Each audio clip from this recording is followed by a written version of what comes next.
Choose any ATM of your convenience and stand a chance to win gold sovereigns. Lanka Pay. During yesterday's meeting of the Cabinet of Ministers, approval was granted to present a supplementary estimate to Parliament to obtain the necessary additional provisions to settle the bills of the road projects under the Ministry of Transport, Highways, Ports and Civil Aviation. Government aims to secure the provisions under local financing instead of savings of provisions allocated to the ministry under foreign debt financing. Meanwhile, Cabinet approval was also granted to award the procurements to supply a number of medicines based on the recommendations of the Cabinet-appointed Standing Procurement Committee. Accordingly, a procurement worth 5.3 billion rupees to supply 42 types of medicines is to be awarded to the State Pharmaceuticals Corporation, while another procurement worth 16.6 billion rupees to supply 131 types of medicines is to be awarded to the local manufacturers who have signed joint venture agreements with the State Pharmaceuticals Corporation. Additionally, a procurement worth 9 billion rupees to supply 36 types of medicines is to be awarded to the local manufacturers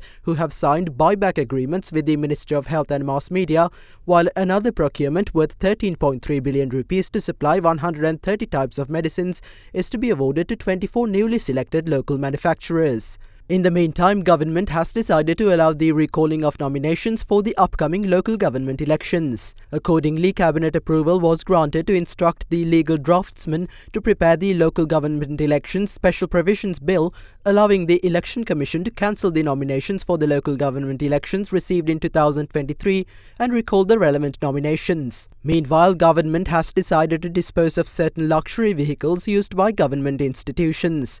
Accordingly, Cabinet approval was granted to vest the Secretary to the Treasury with the power to issue relevant circulars and instructions to dispose of such luxury vehicles before the 1st of March next year, following the prescribed procurement procedure. Luxury vehicles falling under the Customs Code 87.03, including petrol vehicles with an engine capacity exceeding 1,800 cc and diesel vehicles with a capacity exceeding 2,300 cc, excluding double and single cabs, vans and buses, are to be disposed of. In another decision, the Cabinet approved a number of amendments to the Aswasuma Welfare Payment Scheme. Accordingly, the monthly allowance for the poor category is to be increased from 8,500 to 10,000 rupees, while the allowance for the extremely poor category is to be increased from 15,000 to 17,500 rupees. Additionally, the duration in which benefits will be paid to the transitional social category is to be extended until the 31st of March next year, while the payment duration for the subjected to vulnerability category is to be extended